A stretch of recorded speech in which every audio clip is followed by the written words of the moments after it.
സോണിയാഗാന്ധി എവിടെയാണ്? നമ്മുടെ രാഷ്ട്രീയ മേഖലയിൽ നിന്ന് സോണിയാഗാന്ധിയെ കാണാതായിട്ട് കുറച്ച് കാലമായി. ഇപ്പോൾ കേരളത്തിൽ മുഖ്യമന്ത്രി ആരാവണം എന്നുള്ള തർക്കം നടക്കുന്ന സമയത്ത് അത് നീണ്ടുപോകാനുള്ള ഒരു കാരണം പറഞ്ഞു കേട്ടത് സോണിയാഗാന്ധിക്ക് സുഖമില്ല. സോണിയാഗാന്ധി ആശുപത്രിയിലായിരുന്നു. സോണിയാഗാന്ധി അവസാനം ആശുപത്രിയിലായത് ഡൽഹിയിലെ സർ ഗംഗാറാം ആശുപത്രിയിലായിരുന്നു. പരിശോധന നടത്തിയപ്പോൾ അവർക്ക് സിസ്റ്റമിക് ഇൻഫെക്ഷൻ, അതായത് ശരീരം മുഴുവൻ ബാധിക്കുന്ന അണുബാധ, അതെങ്ങനെ ഉണ്ടായി എന്ന് നമുക്കറിയില്ല. അത്തരമൊരു അണുബാധയാണ് ഇന്ന് വാർത്തകൾ വന്നിരുന്നു. ഔദ്യോഗിക വാർത്തയല്ല, അല്ലാതെ ചോർന്ന് കിട്ടിയ വാർത്തകളാണ്. മെയ് മാസത്തിൽ, അപ്പോൾ ഇതിപ്പോൾ ഉടൻ സംഭവിച്ചതാണ്. മെയ് മാസത്തിൽ അവർ രണ്ടാം വാരത്തിൽ അവർ ഗുഡ്ഗാവിലെ മേദാന്ത ആശുപത്രിയിൽ പ്രവേശിപ്പിച്ചു. ഒരു ചെറിയ സർജറി നടന്നു. മൂത്രനാളത്തിലും വയറിലും അണുബാധയുണ്ടായിരുന്നു എന്നൊക്കെ പറഞ്ഞു. അങ്ങനെ സോണിയാഗാന്ധിക്ക് 79 വയസ്സുണ്ട്, കടുത്ത ആരോഗ്യ പ്രശ്നങ്ങളുണ്ട്. എന്താണ് രോഗമെന്നറിയില്ല. ഇപ്പോൾ പാർലമെൻറ്റ് തിരഞ്ഞെടുപ്പിൽ സോണിയാഗാന്ധി മത്സരിക്കാത്തതിന് കാരണം പറഞ്ഞതും അവർക്ക് ആരോഗ്യ പ്രശ്നമുണ്ട് എന്നാണ്. എന്നിട്ട് രാജ്യസഭയിലേക്ക് വന്നതിൻ്റെ കാരണം പൊതുവിൽ പറയപ്പെട്ടത്, അങ്ങനെ MP അല്ലാതായാൽ സോണിയാഗാന്ധി താമസിക്കുന്ന വീട് ഒഴിയേണ്ടി വരും. ഇന്ത്യൻ പ്രധാനമന്ത്രി താമസിക്കുന്നതിനേക്കാളും വലിയ ബംഗ്ലാവിലാണ് സോണിയ വിസ്തൃതിയിലും വലിപ്പത്തിലും താമസിക്കുന്നത്. മാത്രമല്ല അവിടെ ഒരു ചാപ്പലും ഒരു പള്ളിയും ഉണ്ടാക്കി വെച്ചിട്ടുണ്ട്. അത് ഒഴിഞ്ഞു കഴിഞ്ഞാൽ അത് എക്സ്പോസ്ഡ് ആവും. അതുകൊണ്ട് അവിടെ തുടരാൻ വേണ്ടിയിട്ട് രാജ്യസഭയിലേക്ക് മത്സരിച്ചു. പക്ഷെ പാർലമെൻറ്റിലും കാണാറില്ല. വല്ലാത്തൊരു അസാന്നിധ്യം, മൗനം കോൺഗ്രസ് പാർട്ടിയുടെ ഭാഗത്തു നിന്നും രാഹുൽ ഗാന്ധിയുടെ ഭാഗത്തു നിന്നും ഉണ്ടാകുന്നുണ്ട്. മാധ്യമങ്ങളും ചോദിക്കുന്നില്ല സോണിയ എവിടെയാണെന്ന്. നമ്മൾ ചിലവ് കൊടുക്കുന്ന ഒരാളാണ് സോണിയാഗാന്ധി. കാരണം നമ്മുടെ MP ആണ്. രാജ്യസഭാ അംഗം എന്ന നിലയിൽ ഇന്ത്യയിലെ ഓരോ പൗരൻ്റെയും നികുതിപ്പണം കൊണ്ട് ജീവിക്കുന്ന, ചികിത്സിക്കുന്ന, പിണറായി വിജയനും അങ്ങനെയായിരുന്നല്ലോ. മയോ ക്ലിനിക്കിൽ പോയി ചികിത്സിച്ചത് നമ്മുടെ കാശ് കൊണ്ടാണ്.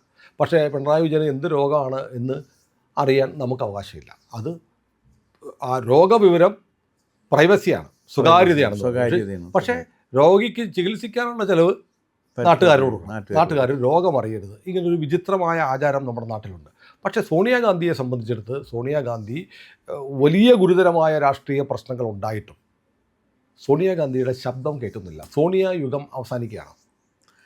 അല്ല, സോണിയാഗാന്ധി കുറേ കാലങ്ങളായിട്ട്, ഇപ്പോഴല്ല, ഒരു എനിക്ക് തോന്നുന്നത് ഒരു 6-7 വർഷമായിട്ടുണ്ട് അവർ ആരോഗ്യ പ്രശ്നത്തിൻ്റെ പേരിൽ സജീവമായിട്ടുള്ള രാഷ്ട്രീയ രംഗത്ത് നിന്ന് മാറി നിൽക്കുന്നവർ. വളരെ അത്യാവശ്യ ഘട്ടങ്ങളിൽ മാത്രം ആളുകൾക്ക് ഉപദേശം കൊടുക്കുക, ചില തീരുമാനങ്ങൾ എടുക്കുക എന്നുള്ളതൊക്കെയാണ്. അപ്പോൾ അതിൻ്റെ ഭാഗമായിട്ടാണ് 2 മക്കളെയും അവർ രാഷ്ട്രീയത്തിൽ കൊണ്ടുവന്ന് 2 മക്കളെയും പ്രോത്സാഹിപ്പിച്ചുകൊണ്ട് തനിക്ക് ശേഷം തൻ്റെ അഭാവത്തിൽ തൻ്റെ മക്കൾ തന്നെ അധികാരത്തിലെത്തണം എന്ന നിലക്കാണ് വരുത്തിക്കൊണ്ടിരിക്കുന്നത്. പ്രിയങ്കയാണ് വയനാട്ടിൽ വന്നപ്പോഴത്തേക്ക് മകനെ കൈപൊക്കി കാണിക്കുകയും ചെയ്തു. റഹാൻ അടുത്ത അവകാശി അവനാണ് എന്ന് പറയുകയും ചെയ്തു. അപ്പോൾ അങ്ങനെ ഒരു പാരമ്പര്യമായിട്ട് വന്നുകൊണ്ടിരിക്കുകയാണ് അവർ. അപ്പോൾ അത് കാരണം ഇനിയിപ്പോൾ തങ്ങളുടെ കുടുംബത്തിന് ഇനി അടുത്ത അവകാശി വന്നു കഴിഞ്ഞിരിക്കുന്നതാണ്. മറ്റവൻ പെണ്ണ് കിട്ടിയിട്ടില്ലെന്നാണ് പറയുന്നത്. കല്യാണം നിശ്ചയിച്ചു, മുസ്ലിം പെൺകുട്ടിയായിരുന്നു. മറ്റേ റിഹാന്റെ പ്രിയങ്കയുടെ മകൻ. ഞാൻ പറഞ്ഞത് മറ്റേ രാഹുൽ അയാൾ കല്യാണം കഴിച്ചിട്ടില്ലെന്നാണ് പറയണത്. 2 മക്കളൊക്കെ ഉണ്ട് എന്നും ഒരു ആക്ഷേപവും കേട്ടിട്ടുണ്ട്. ആ പേരും ഫോട്ടോയും വരെ. അതെ, പക്ഷേ ഇയാളെക്കുറിച്ച് അതിൻ്റെ പേരിൽ സത്യം എന്താണ് അല്ലാത്തത് എന്താണെന്നുള്ള കാര്യം ആർക്കും അറിയാൻ പറ്റില്ല, അയാൾക്കും അറിയില്ല. അങ്ങനൊരു സൗകര്യമുണ്ട്. അപ്പോൾ അതുകൊണ്ട് അയാളിങ്ങനെ നടക്കുന്നു. അപ്പോൾ അവർ വളരെ കാലങ്ങളായിട്ട് തന്നെ അവർ സജീവ രാഷ്ട്രീയത്തിൽ സോണിയാഗാന്ധിയുടെ സാന്നിധ്യമില്ല എന്നുള്ളതാണ് വസ്തുത. ഇത് പക്ഷേ കോൺഗ്രസ് നേതൃത്വം മൂടി വച്ചിരിക്കുന്നൊരു കാര്യമാണ്. അതെന്താ കാര്യം എന്ന് വെച്ചാൽ, സോണിയാഗാന്ധിയുടെ ഒരു സാന്നിധ്യം ഇല്ലാത്തൊരവസ്ഥ വന്നു കഴിഞ്ഞാൽ കുടുംബകലഹം ഉണ്ടാകാനുള്ള സാധ്യത തള്ളിക്കളയാൻ പറ്റില്ല. ആങ്ങളെയും പെങ്ങളുമാണെന്ന് പറഞ്ഞാലും അധികാരം ഒരു കസേരയല്ലേ ഉള്ളൂ. അതെ. അപ്പോൾ ആ ഒരു കസേരയ്ക്ക് വേണ്ടിയുള്ള ഒരു യുദ്ധം നടക്കാം.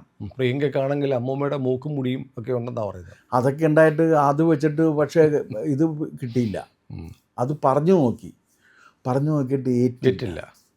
കാരണം അമ്മമ്മയെ തന്നെ ആളുകൾ മറന്നു കഴിഞ്ഞൊരു കാലത്ത് പിന്നെ അമ്മമ്മയുടെ മൂക്കും മുടിയും എന്നൊക്കെ പറഞ്ഞു കഴിഞ്ഞാൽ കുടുംബത്തിലുള്ളവർക്ക് പറയാമെന്നല്ലാണ്ട് വേറെ ആർക്കും അതിനകത്ത് താല്പര്യമില്ലല്ലോ. അപ്പോൾ അതുകൊണ്ട് അതങ്ങോട്ട് ഏറ്റു വന്നില്ല.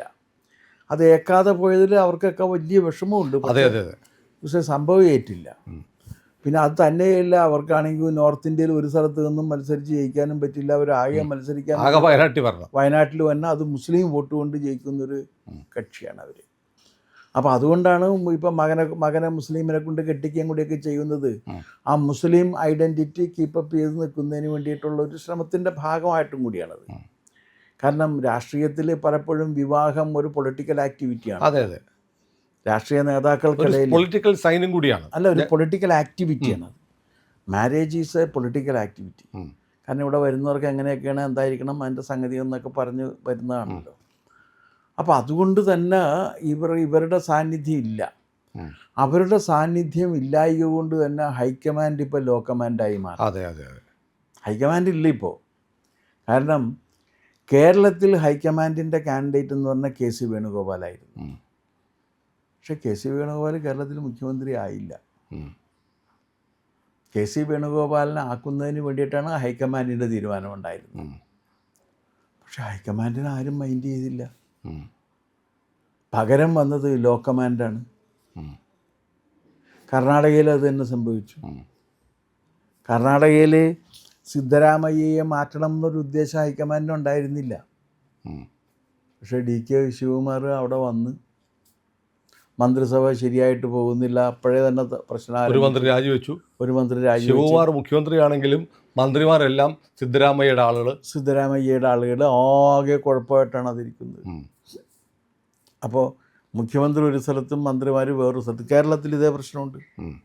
മുഖ്യമന്ത്രി വി ഡി സതീശനാണ്, പക്ഷേ മന്ത്രിമാരിൽ മഹാഭൂരിപക്ഷം പേര് കെ സി വേണുഗോപാലിൻ്റെ ആൾക്കാരാണ്. അപ്പോൾ അങ്ങനെ ഒരു പ്രശ്നം വന്നിട്ടുണ്ട് കേരളത്തിലും. ഇതിൻ്റെയൊക്കെ വരുന്നതിൻ്റെ കാരണം എന്താണെന്ന് വെച്ചാൽ ഹൈക്കമാൻഡിന് റോൾ ഇല്ലാതെയായി. ഈ ഹൈക്കമാൻഡിന് റോൾ ഇല്ലാതെയായത് സോണിയ ദുർബലയായതുകൊണ്ടാണ്. അവർ ദുർബലയായി എന്ന് പറഞ്ഞാൽ അവരുടെ ആരോഗ്യം മോശമായതുകൊണ്ടാണെന്നാണ് അതിൻ്റെ അർത്ഥം. ആരോഗ്യം ശരിയല്ലെങ്കിൽ പിന്നെ പ്രായം ഒരു ഘടകമല്ലേ, 79 വയസ്സായി, 79-80 അടുത്ത് വരുന്നു. ഇപ്പോൾ പ്രായം ഒരു ഘടകമാണ്. പക്ഷെ എന്തായാലും പ്രായം ഇപ്പം മല്ലികാർജ്ജുന ഖാർഗെക്ക് എഴുന്നേറ്റ് നടക്കാൻ പോലും വയ്യല്ലോ. പുള്ളി ഇരുന്നിടത്ത് ക്രൈം വിളിക്കണം, ക്രൈം വെക്കണം. ക്രൈം വെച്ചിട്ടാണ് പുള്ളിയെ ഇരുന്നിടത്ത് എഴുന്നേൽപ്പിക്കുന്നത്. ഇതിനിടയ്ക്ക് ഖാർഗെക്ക് കർണാടകയിൽ മുഖ്യമന്ത്രി ആയിക്കൊള്ളാൻ ആഗ്രഹം വന്നു. പിന്നെ നല്ല കാര്യം. ഇപ്പോൾ ഖാർഗെ AICC അധ്യക്ഷ സ്ഥാനം ഒന്നും വേണ്ട, ഞാൻ അവിടെ മുഖ്യമന്ത്രി ആയിക്കോളാം. അല്ല, ഖാർഗെ പരിശ്രമിച്ചാണ്. അതെ, നടന്നില്ല. പക്ഷെ ഖാർഗെക്ക് ഇത് കൊടുത്തു, രാജ്യസഭ വീണ്ടും കൊടുത്തു. അതെ അതെ, കാരണം രാജ്യസഭ കിട്ടിയ രാജ്യസഭയെങ്കിൽ രാജ്യസഭ മകനൂടെ മന്ത്രി ആയിട്ട്. അതെ, മന്ത്രിയാണ്. ഇപ്പോഴാണോ ഇതിലാണ് പുതിയ മിനിസ്ട്രിയിൽ ഉണ്ടോ എന്ന് നോക്കണം. പഴയ മിനിസ്ട്രിയിൽ ഉണ്ടായിരുന്നു. അവിടെ അദ്ദേഹമാണ് അവിടെ RSSനെ നിരോധിക്കുന്നൊക്കെ പറഞ്ഞാണ്. അതെ, ഒരുപാട് കാര്യങ്ങളൊക്കെ പുള്ളി പറയുന്നുണ്ട്. ഞാനിതൊക്കെ വന്നു കഴിഞ്ഞാൽ അങ്ങനെ ചെയ്യും ഇങ്ങനെ ചെയ്യും. 100-600 ഏക്കർ ഭൂമിയുള്ള ആളാണ് ഈ ഖാർഗെ.